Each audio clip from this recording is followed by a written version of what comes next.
Blindaje electoral. Mientras el presidente confía en que no habrá asesinatos políticos, el INE y el Gabinete de Seguridad afinan protocolo para cuidar a los candidatos. Con Taboada y con Marcelo, el exsecretario de Seguridad capitalina y excomisionado nacional de Seguridad, Manuel Mondragón y Calv, detalla en entrevista los motivos por los que se suma a Santiago Taboada en la Ciudad de México, aún siendo amigo y aliado de Marcelo Ebrard. Dependencia al Cutzamala. Si esta fuente de agua potable se agota, el gobierno de la Ciudad de México no tiene cómo sustituirla. Representa la cuarta parte del suministro. Busca la reelección. A pesar de los cuestionamientos legales, Nayib Bukele está a un paso de concretar su permanencia en la presidencia de El Salvador.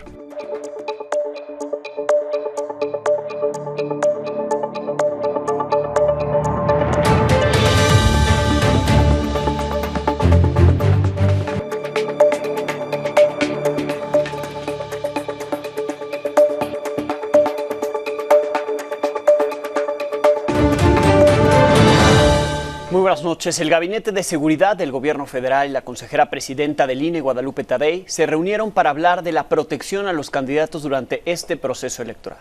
Acordaron establecer un protocolo para atender las solicitudes al respecto de los candidatos y de los partidos políticos. De forma presencial, en un salón de Palacio Nacional, participaron la secretaria de Seguridad y Protección Ciudadana, Rosa Isela Rodríguez, el secretario de la Defensa, Luis Crescencio Sandoval, la secretaria de Gobernación, Luisa María Alcalde, el secretario de Marina, Rafael Ojeda Durán, la canciller Alicia Bárcena, entre otros como el director del Centro Nacional de Inteligencia, Audomaro Martínez. La presidenta del INE se conectó a través de una videollamada. Llegaron a 4 acuerdos. Primero, el INE comunicará el esquema de seguridad a los partidos políticos nacionales y equipos de las candidaturas, es decir, les hará saber que consta ya con un protocolo y los servicios que hay disponibles para ellos. Segundo, el INE será el que haga una solicitud formal a la Mesa de Seguridad Interinstitucional coordinada por la Secretaría de Seguridad y Protección Ciudadana Federal sobre eventos que requieran servicios de seguridad federal, por ejemplo, los 3 debates presidenciales. El tercer punto del acuerdo es que en caso de que un candidato o candidata soliciten protección, lo deberá pedir al INE y este lo informará a la Mesa de Seguridad para su atención.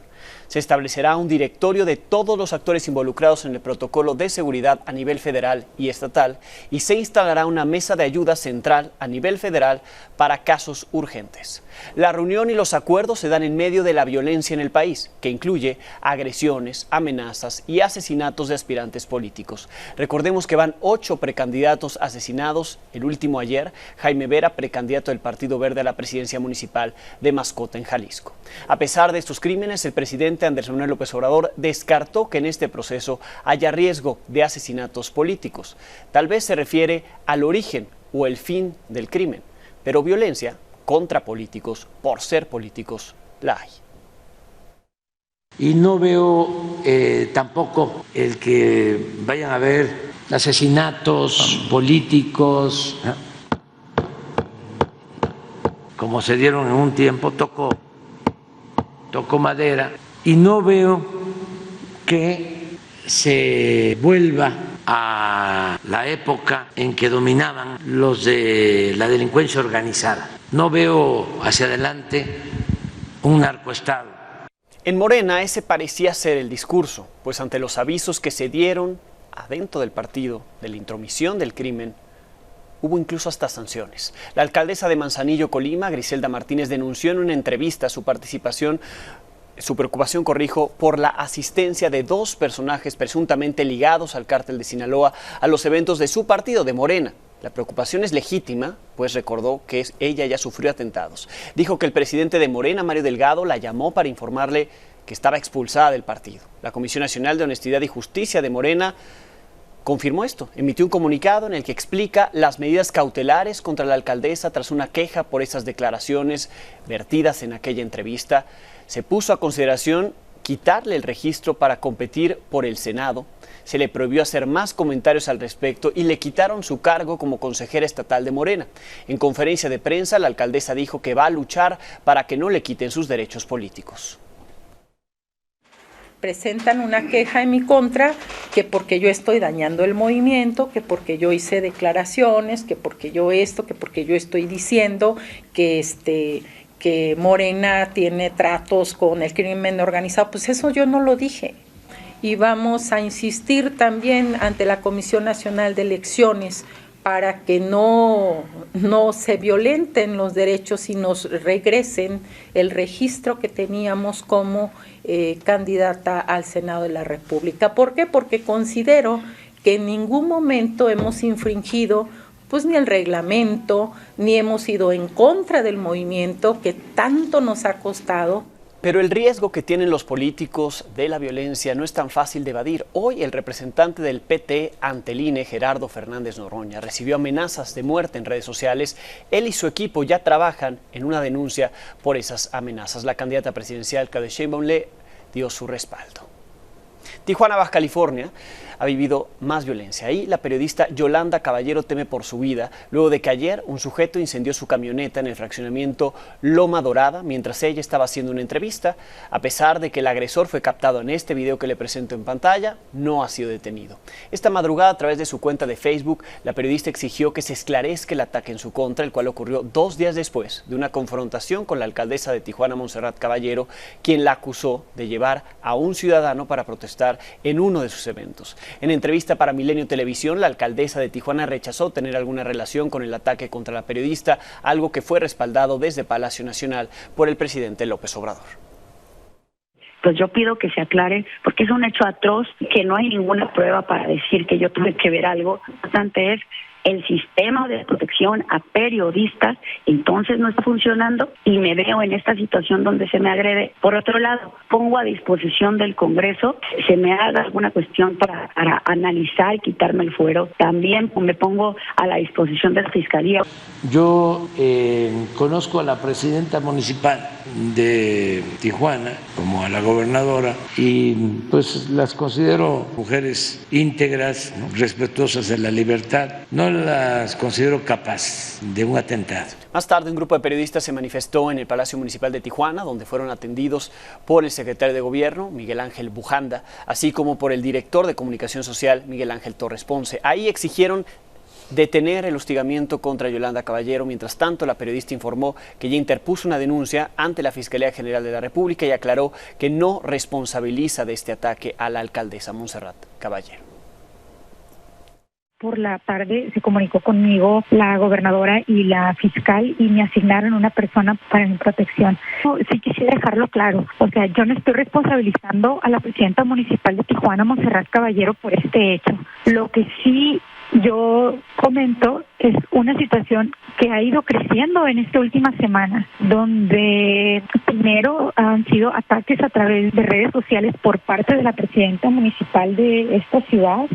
Agentes de la Fiscalía de Guerrero localizaron esta tarde los cuerpos de los 3 profesores del Centro de Bachillerato Tecnológico Industrial y de Servicio 178 de Tlapa, Guerrero, quienes se encontraban desaparecidos desde el miércoles. Se trata de Bonfilio Herrera, de 36 años, Iruel Basilio, de 33, Ali Emanuel González, de 26, cuyos cuerpos fueron localizados cerca del crucero de 3 Caminos sobre la carretera federal Chilpancingo-Tlapa, en la que transitaban antes de perder contacto con sus familiares. La Fiscalía de Guerrero se limitó a informar que ya inició, como siempre en estos casos, ya inició la investigación, pero hasta el momento no hay responsables. También en Guerrero, en Tasco, la paz no regresa al pueblo mágico a pesar del reforzamiento de seguridad, ya que en poco más de 24 horas han habido 3 ataques armados con un saldo de 4 personas muertas. La mañana de este día, un trabajador de carnicería fue asesinado a balazos en una calle del centro del municipio, aproximadamente a 300 metros de un puesto de vigilancia de la Guardia Nacional. A 300 metros de la Guardia Nacional y del Ejército mataron a una persona en Tasco.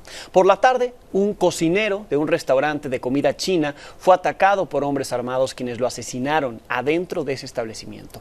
Los hechos se suman al asesinato de 2 jóvenes, quienes fueron atacados adentro de un taller mecánico ubicado en el libramiento Tasco-Cuernavaca. La semana pasada, en las distintas plataformas de Milenio, le presentamos información que revelaron a Milenio fuentes de inteligencia extranjera sobre el paso de Miguel Ángel Treviño Morales, el Z40, por el sistema penitenciario del país. En respuesta, su defensa envió esta carta solicitando derecho de réplica, niega ser el líder de los Zetas, cita que no tiene ninguna condena que así lo afirme y que no es la persona que la Fiscalía General de la República y los testigos protegidos señalan como líder de ese grupo criminal. sobre la versión sustentada, repito, en fuentes de inteligencia respecto a que ha ordenado el asesinato de 10 custodios, aseguró que no existe proceso penal o carpeta de investigación en su contra al respecto. Además de que ha permanecido aislado de la población penitenciaria en los penales donde ha estado internado. También habló sobre el retraso de su proceso de extradición, señala que no se debe a la intimidación de jueces, sino a su ejercicio del derecho a una defensa adecuada. Afirma que ningún juez ha presentado denuncias en su contra por supuestas amenazas. Agrega que la extradición se ha alargado más de lo que ocurre por el constante cambio de los centros de reclusión y distintas competencias de los jueces. Sobre las visitas conyugales frecuentes a las que las fuentes revelaron a Milenio, Treviño Morales aseguró que no goza ni ha gozado de ningún privilegio en la cárcel. También asegura que mientras estuvo preso en el penal de Buenavista, en Michoacán, el acceso a fruta fue un beneficio que él ganó jurídicamente y no un privilegio a su favor. Ante el incremento de criminalidad en el país, ayer reapareció el excomisionado de Seguridad del gobierno de Enrique Peña Nieto, pero que también fue secretario de Seguridad en la administración de Marcelo Ebrard, ¿sí? Manuel Mondragón y Calv. Se sumó al equipo de Santiago Taboada. Esta tarde conversé con él, veamos cómo lo anunció ayer. Hombre de resultados, especialista en seguridad, un ser humano honrado y de principios firmes.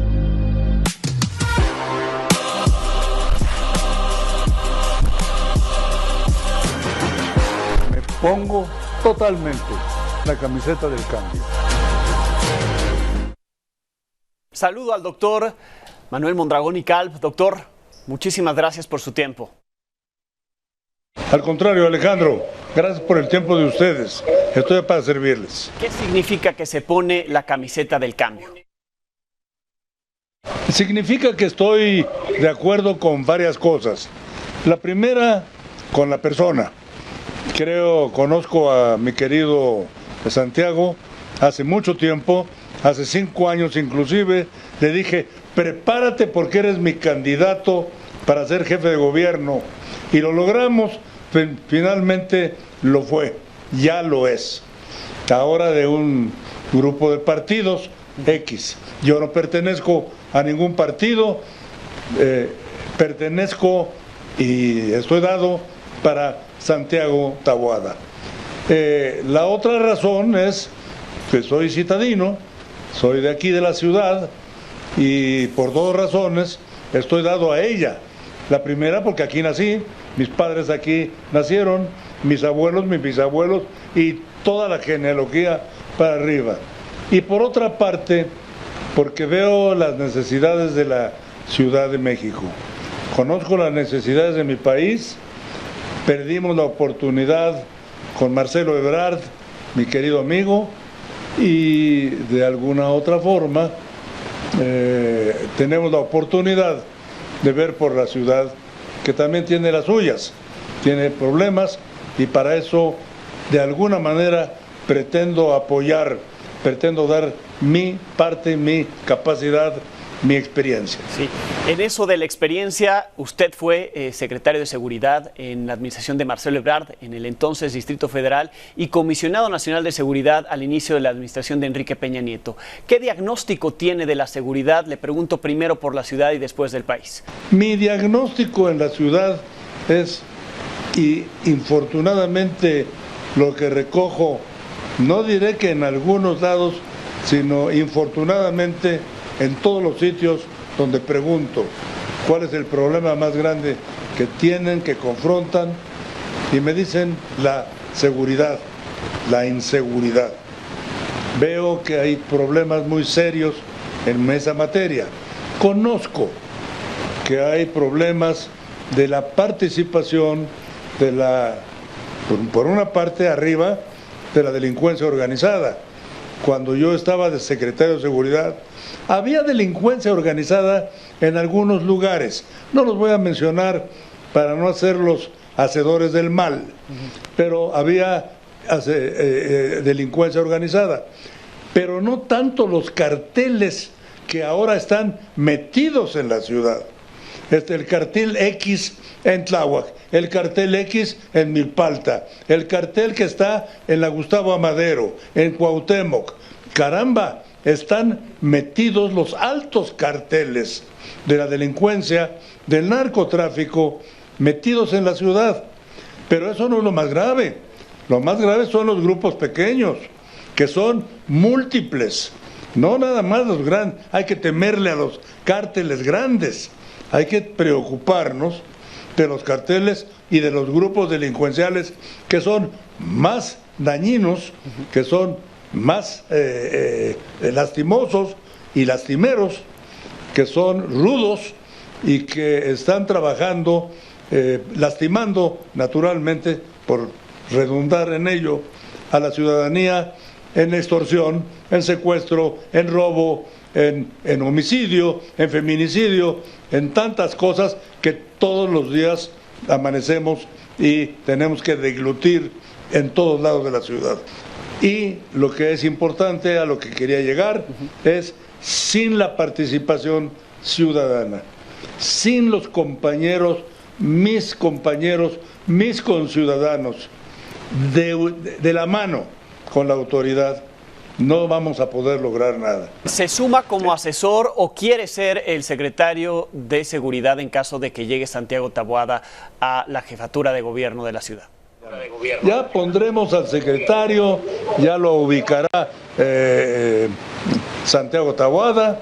Yo sí creo, si tengo vida para ello, estar intermediario, espero, entre el señor jefe de gobierno y algunos secretarios, para que ellos hagan y resuelvan las responsabilidades que se les confieran. Estoy viendo otras cosas, estoy viendo también aspectos de salud, aspectos de deporte, aspectos de educación, en los que tenemos problemas muy serios y todos se cruzan.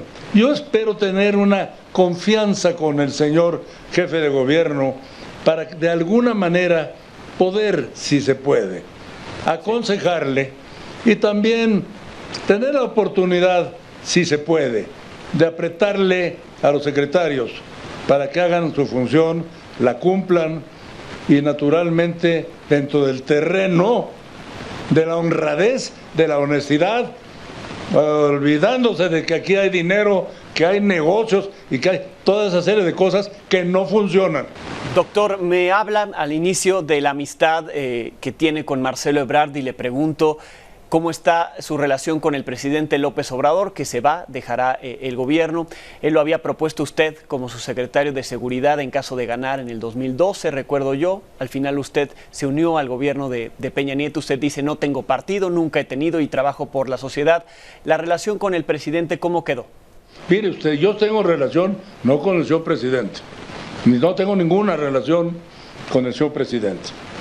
Intenté, porque él así me lo pidió a través de Durazo, y así me lo dijeron, que le enseñara yo de seguridad a Durazo.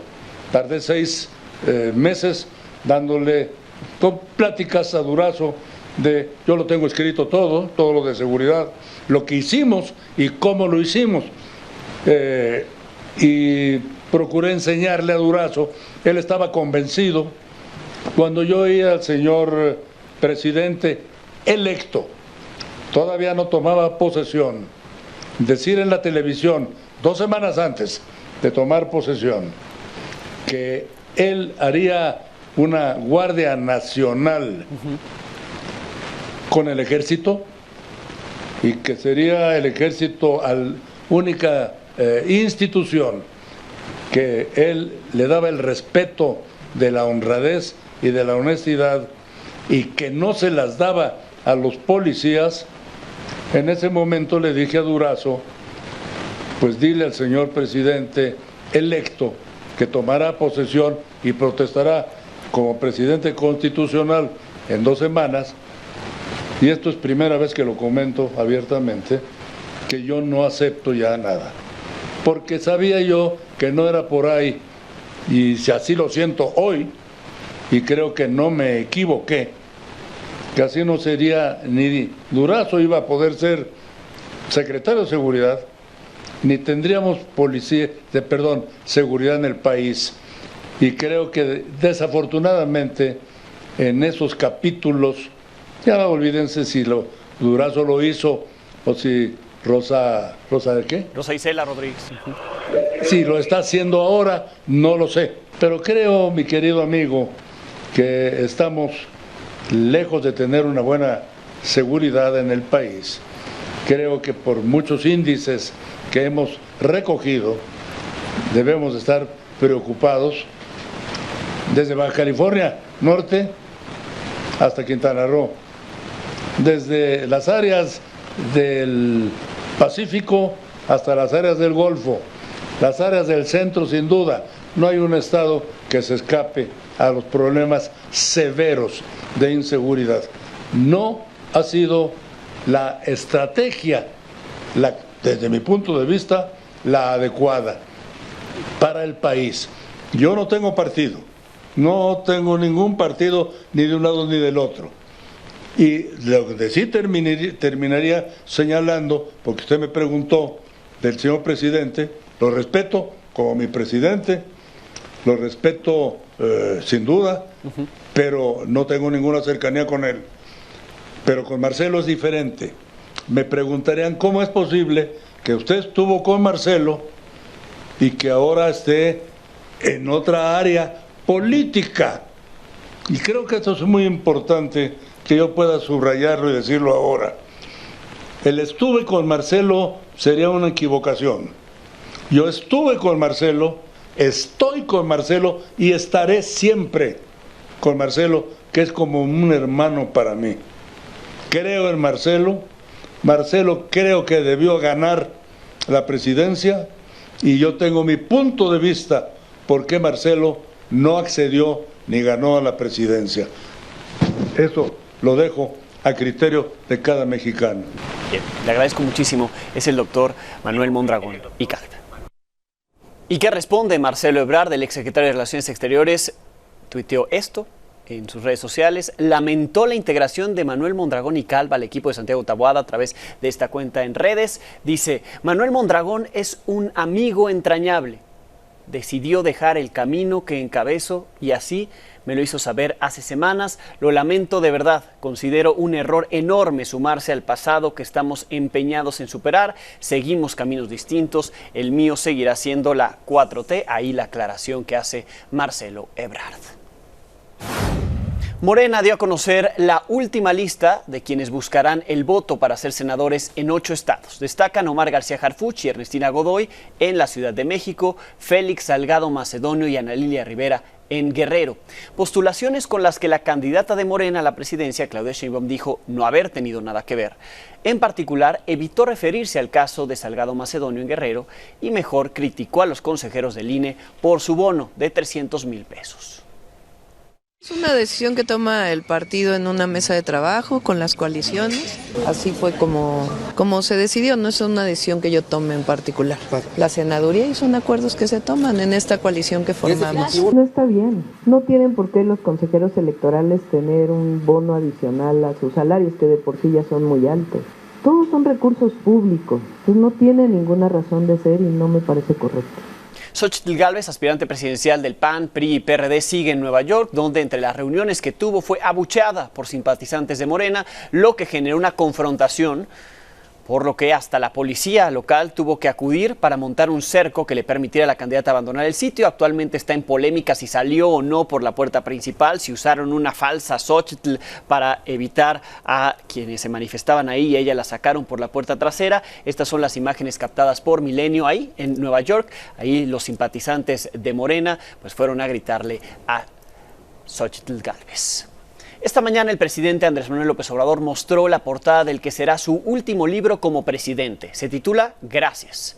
Saldrá a la venta en unos días. La fotografía fue tomada en la marcha del 27 de noviembre del 2023 con este texto y el paquete de iniciativas de reformas constitucionales que presentará el próximo lunes es como el presidente López Obrador comienza a despedirse.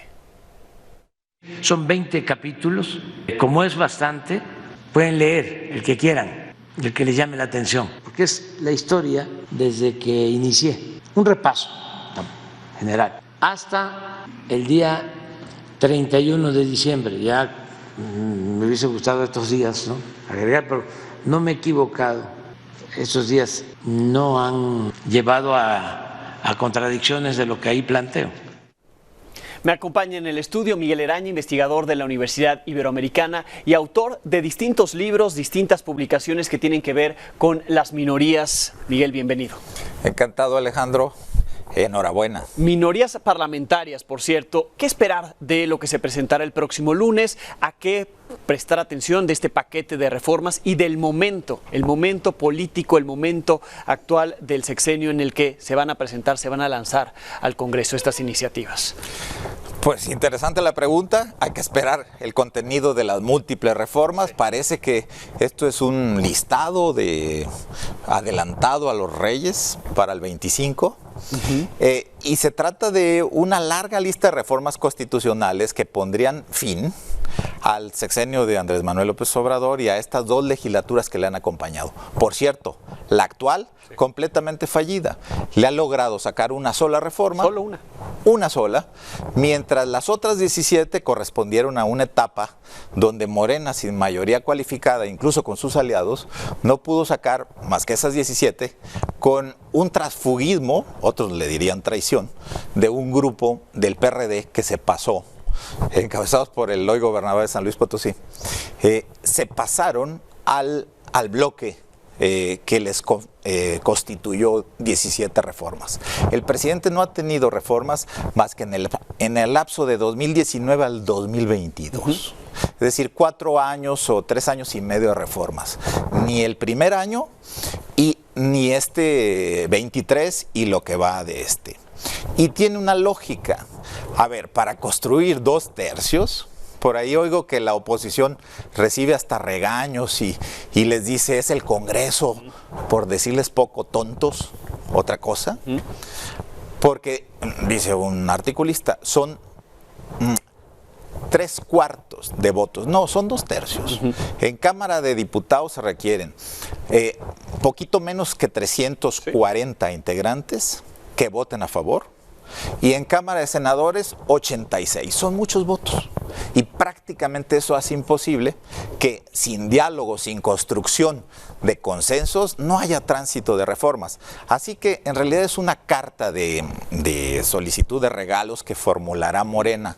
Y el presidente, con un timing que él, como mago que él lo es, él para eso, ese timing, claro. elige el momento, por supuesto, es otra vez reconstituyó, qué curioso. Antes en San Lázaro se constituyó el edificio en función de un pasillo central para que lo ocupara el presidente el 1 de septiembre o el día que tomaba posesión. Curiosamente el presidente nunca ha estado en el Congreso. ¿Cómo quiere dialogar desde la mañanera e incluso enviando las iniciativas fuera del Congreso? Pues está claro que lo que se pretende no es conseguir las reformas porque no tienen los votos. Sino un debate político. Es abrir el debate. La opinión pública, ¿no? Lo estamos platicando tú y yo. Completamente. Mantener la iniciativa, pero hay algo que, si nos vamos al análisis de cuál es el papel de un ejecutivo saliente, donde antes estaba prohibida la reelección de legisladores. Sí. Recordemos que del 18 para acá se reeligen diputados, senadores y todo un catálogo de cargos locales con excepción de gobernadores y el presidente de la República. Aquí el debate de fondo es hasta dónde el presidente de la República puede, Alejandro, y eso había que preguntarlo, sí, acompañar a el bloque de su candidatura y sus partidos aliados, insuflándoles, poniéndoles en la agenda lo que ellos no han sido capaces de articular.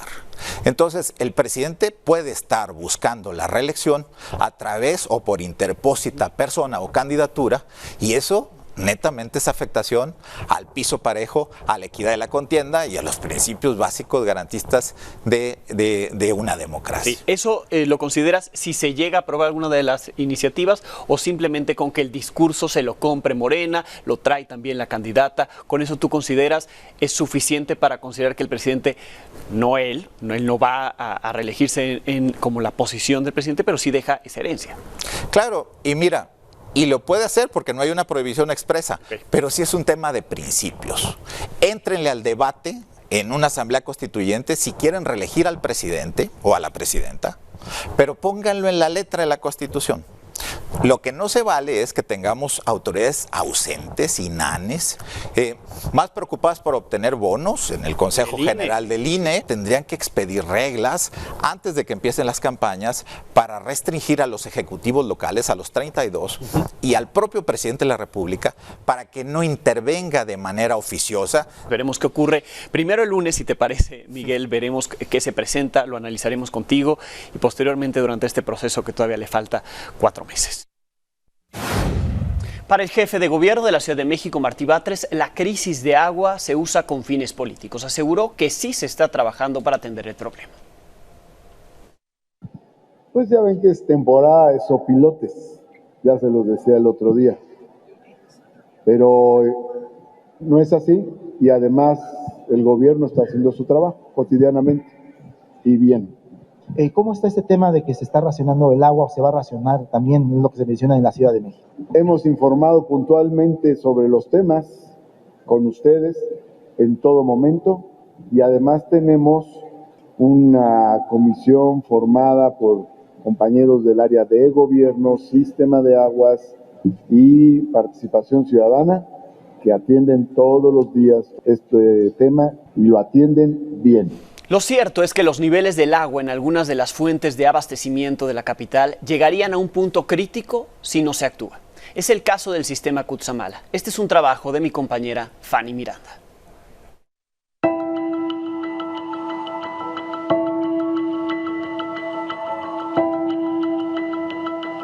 Una cuarta parte del abasto de agua de la Ciudad de México depende del sistema Cutzamala y no hay fuente que pueda sustituirla ante el inminente agotamiento del agua en las presas.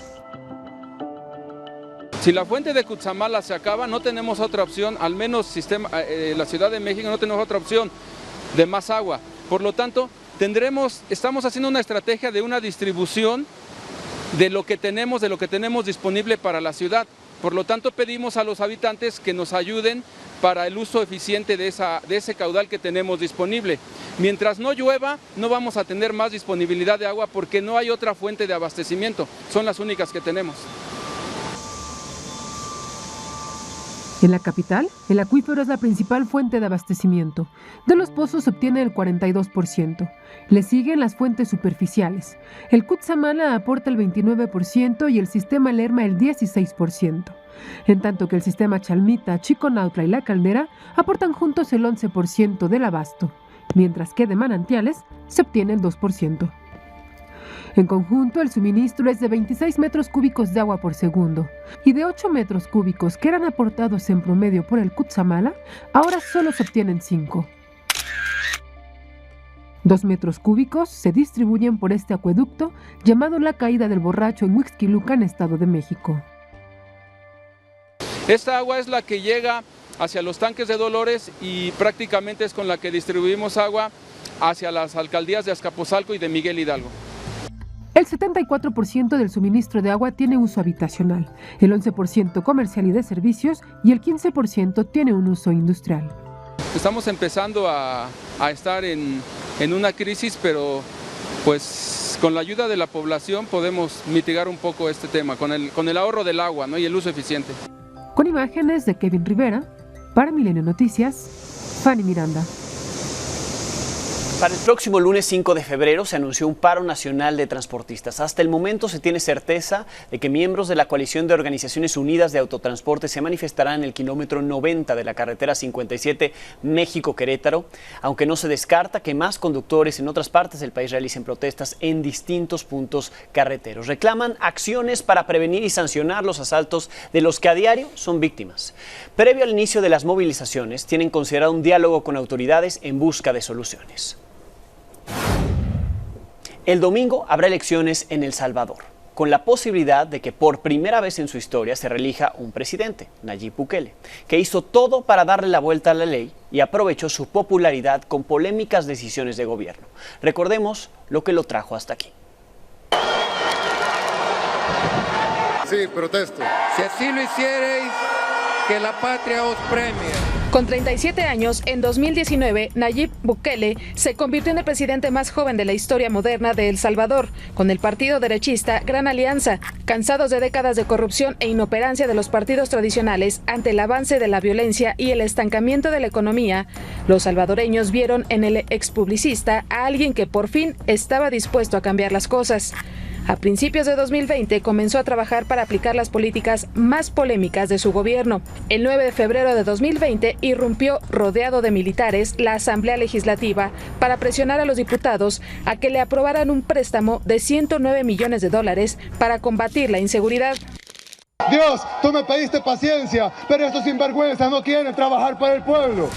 A la ocupación del Congreso le siguió el apoyo a la destitución de magistrados y el fiscal general por parte de la nueva Asamblea, donde tiene amplia mayoría, así como la imposición del Bitcoin como moneda de curso legal y restricciones civiles durante el estado de emergencia para combatir a las pandillas. Esa última medida le granjeó un apoyo sin precedentes que roza el 90% y ha logrado que, a pesar de que la Constitución prohíbe la reelección presidencial, Bukele se postulara sin oposición aparente. Incluso el rotundo éxito de su guerra contra las pandillas está encontrando eco en otras latitudes, luego de transformar a El Salvador, del país más peligroso del mundo, a uno de los más seguros de América. Estamos a punto de ganar la guerra contra las pandillas. Y este no solo será un triunfo de nuestra Policía Nacional Civil y de nuestra Fuerza Armada o de este gobierno, sino que será un triunfo de todos los que amamos este país. Para Milenio Noticias, Ana Luisa Ruiz Hurtado. Gaspar Vela, enviado especial de Grupo Multimedios en San Salvador, la capital de El Salvador. Muy buenas noches. ¿Cómo estás, Alex? Te saludo con mucho gusto desde San Salvador, El Salvador, donde el próximo domingo se van a llevar a cabo estas elecciones generales. Más de 6.2 millones de salvadoreños podrán elegir dentro de 2 días al presidente, vicepresidente y a los 60 diputados de la Asamblea Legislativa Nacional. Todas las encuestas aquí en El Salvador ponen como amplio favorito al presidente electo Nayib Bukele para que logre esta reelección, que sería en el periodo de 2024-2029, 5 años más. Las encuestas más conservadoras le dan al menos el 70.9% de las preferencias electorales. Por si esto fuera poco, Alex, también estas mismas encuestas señalan que 57 de los 60 diputados o escaños que hay en la Asamblea Legislativa de El Salvador serían para el partido en el poder Nuevas Ideas, lo que le daría todavía mucho más poder a Nayib Bukele en un próximo gobierno. Nosotros nos encontramos en estos momentos en la Plaza Barrios, frente a mis espaldas está Palacio Nacional. Aquí ya iniciaron desde hoy los preparativos para lo que sería el festejo, la celebración de Nayib Bukele el próximo domingo por la noche, una vez que se den a conocer los primeros resultados precisamente de esta jornada electoral. A San Salvador han llegado también muchos salvadoreños de Estados Unidos, de Canadá, los hemos visto a lo largo del día, salvadoreños que radican en Estados Unidos o Canadá, y ellos vienen precisamente a presenciar la jornada electoral el próximo domingo. No hemos visto, Alex, en las calles propaganda de partidos políticos o candidatos, pero sí en los mercados de artesanías nos llamó mucho la atención ver artículos de Nayib Bukele de todo, de camisetas, de tazas, de llaveros, hasta de alcancías, y de acuerdo a los comerciantes, pues se venden muy bien estos productos. Este es el clima aquí en San Salvador, Alex. Perfecto, Gaspar, estaremos atentos, por supuesto, atentos a la cobertura en Milenio, en Canal 6, todo el domingo, el día de la elección allá en El Salvador, y lo platicamos contigo. El resultado parece que ya está cantado. Lo platicamos el próximo lunes. Muchísimas gracias. Claro que sí, estamos muy al pendiente de esta elección, Alex. Gracias a Gaspar Vela allá en San Salvador, la capital de El Salvador. Pausa, volvemos. Recomendación cultural: aquí en la Ciudad de México, en el Centro Linjolistli, se expone esta obra, El Grito y otras historias de ángeles, del artista Víctor Abreu. Los ángeles nos acompañan en nuestras propias historias de vida y están con nosotros. Por eso los quise atraer. La creación, el crear, es acercarnos a la parte divina, universal, a la mente universal que es energía y que guía nuestro camino. Ellos son como mensajeros. Las emociones que nos puedan dar son infinitas. Con esto nos despedimos. Gracias por habernos acompañado. El lunes tendremos algo nuevo que contarle a las 22 horas. Que pase un excelente fin de semana.